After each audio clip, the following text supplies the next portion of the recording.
दोस्तों आज हमारे सामने खड़ा है अभिषेक, जो कि आज सीयूईटी का एग्ज़ाम देकर आया है। सो हम उससे पूछने वाले हैं सीयूईटी एग्ज़ाम का एक्सपीरियंस एंड इसका सब्जेक्ट क्या क्या था।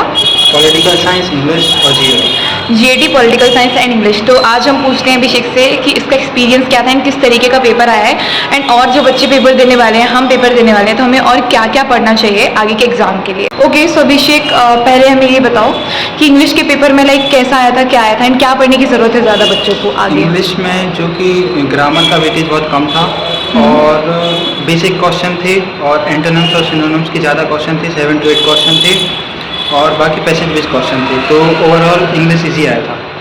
तो लाइक अभी बच्चों को और क्या किस तरीके से पढ़ना चाहिए और बेसिकली उनको तो वैसे मॉक लगाना चाहिए नॉर्मली और ज़्यादा कोई टेंशन लेने की ज़रूरत नहीं, ईजी आ रहा है। ईजी है ना इंग्लिश का। और लाइक जीएटी वगैरह का देखें तो जीएटी का जीएटी में जो है वो उन्होंने करंट अफेयर का एक भी क्वेश्चन नहीं डाला, जो कि बहुत सरप्राइज था। और हिस्ट्री के क्वेश्चन बहुत ज़्यादा डाले हैं और क्वांटिटेटिव टेक्निक्स का वेटेज बहुत कम कर दिया उन्होंने। मतलब क्वांटिटेटिव एप्टीट्यूड एंड रीजनिंग बहुत कम आई थी। थोड़ी एक्स्ट्रा कर दी उन्होंने। रीजनिंग ज़्यादा थी और क्वांटिटेटिव एप्टीट्यूड कम कम था और हिस्ट्री भी ज़्यादा थी।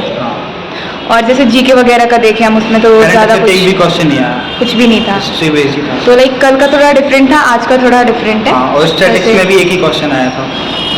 तो ओवरऑल जीएडी थोड़ा डिफिकल्ट था, मॉडरेट टू डिफिकल्ट था। इंग्लिश इजी था और पॉलिटिकल साइंस इजी था। तो पॉलिटिकल साइंस का देखें तो वो कैसा था? डायरेक्ट क्वेश्चन थे, सीधे एनसीईआरटी से। सारे एनसीईआरटी के, तो ज़्यादा टफ नहीं आया था लाइक बच्चों को। Political science easy.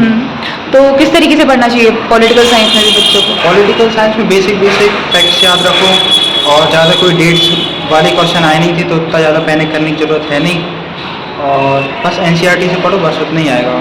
तो तुमने भी लाइक एनसीईआरटी वगैरह से ही पढ़ा था, तो पॉलिटिकल का ठीक गया। ठीक है।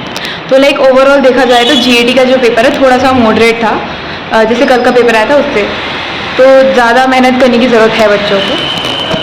बताओ। जीएडी में थोड़ा सा ज़्यादा वर्क करने की जरूरत है और हिस्ट्री ज़्यादा पढ़ने की जरूरत है। हिस्ट्री क्वेश्चन बहुत कम पूछ रहे हैं वो और पॉइंट थोड़ा कम कर दिए, इसलिए रीजनिंग पे ज़्यादा ध्यान देना पड़ेगा। ओके। जो बच्चे सीयूईटी के लिए आगे तैयारी कर रहे हैं, जिनका पेपर कल है, परसों है, लाइक और भी डेट्स में, तो उन्हें क्या मैसेज आप देना चाहोगे? उनके लिए थोड़ा सा एफर्ट लगाने की ज़रूरत है जीएडी में। और मेन है कि ज़्यादा करंट पे फोकस मत करो, क्योंकि ज़्यादातर बच्चे करंट में ही फंस जाते हैं और वही करते रहते हैं। थोड़ा सा हिस्ट्री देख लो और थोड़ा सा अपनी रीजनिंग को अच्छा कर लो और थोड़ा सा टाइम का ध्यान देना, क्योंकि रीजनिंग में थोड़ा एक्स्ट्रा टाइम लग जाता है। और तो लाइक प्रैक्टिस करने की ज़्यादा ज़रूरत है। Okay, thank you so much.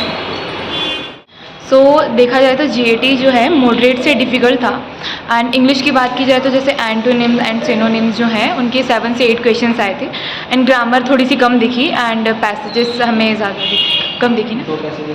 तो पैसेजेस हमें थोड़े कम दिखे, 2 पैसेजेस आए थे, जैसे कि कल 3 पैसेज आए थे तो आज 2 आए। तो ऐसे ही करके एनटीए वाले भी थोड़ा लेवल चेंज करते जा रहे हैं, क्योंकि वो सरप्राइज़ करते जा रहे हैं, क्योंकि शिफ्ट वाइज पेपर हो रहा है जैसे जेईई में होता था। एंड पॉलिटिकल साइंस में भी अगर आप देखो तो ओवरऑल आपको डायरेक्ट क्वेश्चन मिलते हैं एनसीईआरटी से, तो उसमें ज़्यादा घबराने की ज़रूरत नहीं है। बस एनसीईआरटी को अच्छे से फॉलो करो अपने डोमेन सब्जेक्ट में एंड जो एडिशनल सब्जेक्ट है, जो लैंग्वेज है जैसे जीएटी एंड इंग्लिश, तो उनमें थोड़ी ज़्यादा मेहनत करने की हमें नीड है।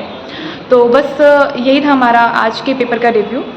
तो अभिषेक की शिफ्ट इवनिंग वाली थी, जो कि 3 बजे से 6 बजे तक थी। हाँ, 3 से 6 थी। सो ओवरऑल देखा जाए तो पेपर कुछ इसी तरीके से था।